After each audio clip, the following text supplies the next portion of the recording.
Okay, sorry guys. Let's start over. Today's task, I had my grass cut and I was pruning on some trees, and I said I want to do an individual video of pruning this Crimson Queen Japanese maple. I purchased it full grown about 10 years plus ago. I had a local landscape company had a job that fell through, and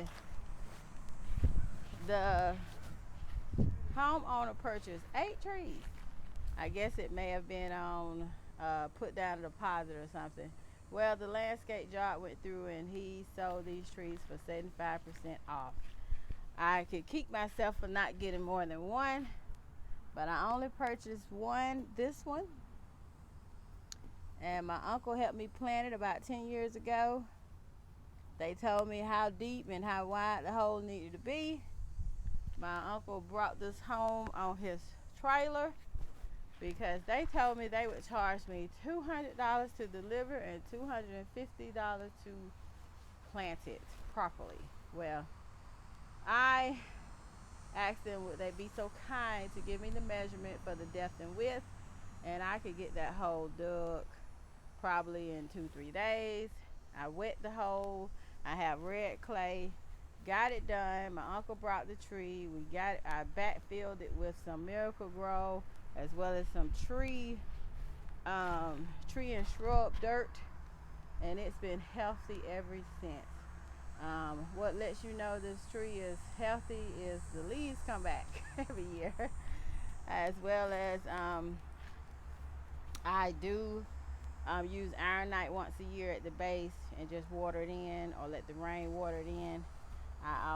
They said that these trees, I did a lot of research. I YouTubed and Googled this tree to death and educated myself on as much as I can, specifically the Crimson Queen. Well, in order for it to keep its weeping form, I have to prune away all branches that's growing upward. I don't have a lot. My focus today is probably just 6 or 7 branches that I see. I'm pruning away any branches that no longer have leaves and that are growing upwards. My video stopped because my storage was full, so I deleted a couple apps just to finish this video. I'm only using my iPhone until I get monetized and I can get better equipment for YouTube. Thank you guys for watching. I probably only have a few more branches to go. This one, maybe 2 branches. That one you see, of course. This one is growing upwards. A couple of the new growth branches are growing upward. It's my grandbaby out here playing. And there's a couple at the top. I don't really have a lot growing around the back of the tree growing upward. Probably because this tree is getting so much shade toward the front of the tree, because I have it very close to the house. They say the Crimson Queen like part sun, part shade. So I got it as close to the house as I could. It is probably 10, 12 feet from the house. And it's been loving this spot. I do treat it with neem oil 3-4 times a year, just spraying it, keeping the spider mites and any other bugs at bay. So let's get to pruning, because it's not a lot. This video will not be long. This branch has no leaves. Let's prune it away. And anytime you prune, I know your gardeners know, but for those of you who don't garden that much, anytime you prune, make sure that you have a mild temperature day. It's a low 70s today, so this is a great day. And it just rained yesterday morning, so I didn't set up a tripod because, again, the weather.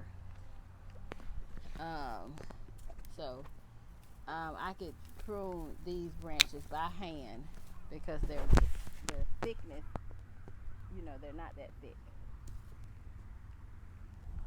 I am using some simple pruners I got from Ross. Purchased brand new. They was wrapped in plastic. They wasn't exposed.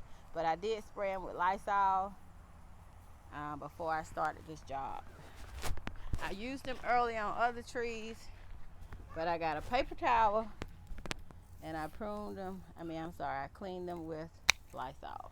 So the thickness of these branches is not that much. So this will be a quick and easy job. Again, if you ever, they say don't prune when sap is coming out the tree. So that was a thick branch. That's probably one of my thickest yet. So definitely don't want to prune during the spring when the leaves are flushing out. Definitely don't want to prune if you've had a frost, or early frost, and definitely don't want to prune during frost in April or May and sap is coming from the tree. So I definitely do not prune then. We're almost done. Here's one with some new growth. Almost all my new growth branches need to be pruned away. Don't upset him while I'm doing it. Don't upset him while I'm doing this YouTube video. Y'all could go in the house. My grandson love outside.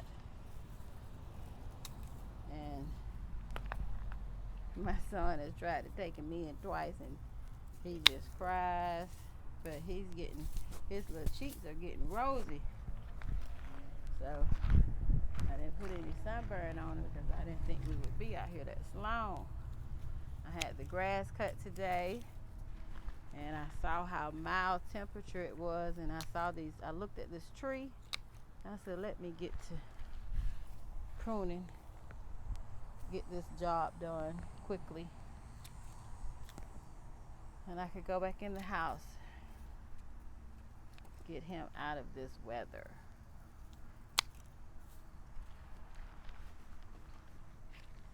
How's your day going, everybody? If your temperature is 70 plus degrees, and I ran across another gardener. She was pruning her trees, and she was saying that this was a great time to do it.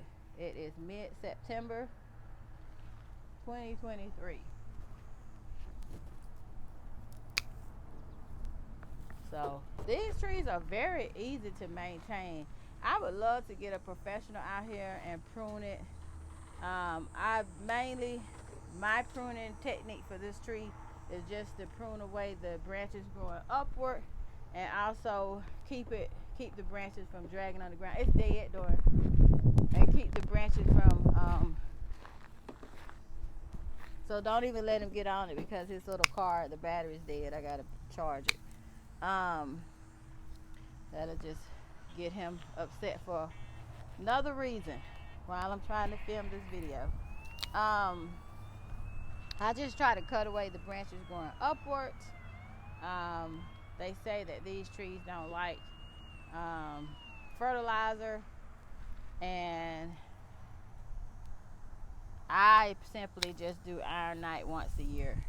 Liquid, pour it at the base, and water on top of that to try to get it to go as deep as possible.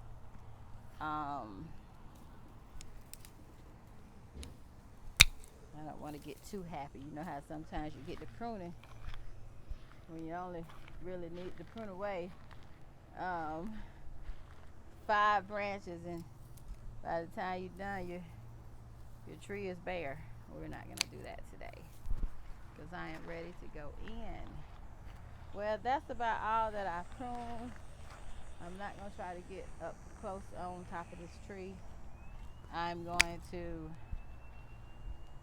spray some neem oil on it tomorrow, making sure it don't rain again, making sure it's dry, making sure the weather don't call for another rain in a couple of days, and so that neem oil could soak inside the tree. I spray it all the way down to the trunk. Put my phone up under this tree so you guys can see how magnificent this tree grows. thank you guys for watching. Hope this motivates you to get out and prune your accent trees, any dead limbs, any dead branches, any suckers, making sure the temperature is mild, 70 degrees. I say anywhere from 60 to 70 degrees for a couple of days, and that is how you take care of your tree.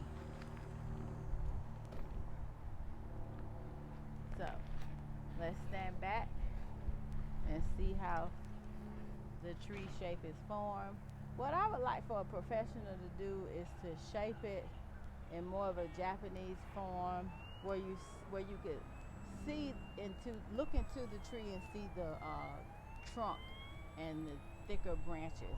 I love that look, but for right now, I don't want to be trimming branches that are this thick and ruin the shape of the tree and have to wait till it grow back out for another 5 years. So I'm just gonna keep it weeping and keep the limbs off of the ground.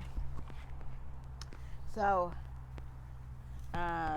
it's just a technique to it, and I wish I knew someone locally that advertised and had a reasonable price. I haven't checked. I haven't done any research, but I love it when you go to the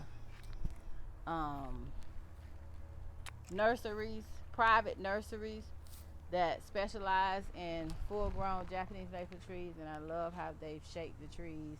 Makes you want to spend that $3,000 because of just how that tree is pruned. Thank you guys for watching. Please subscribe, share this video. Hope it gives you some motivation. Till next time, garden friends and all my subscribers. Thank you. Bye-bye.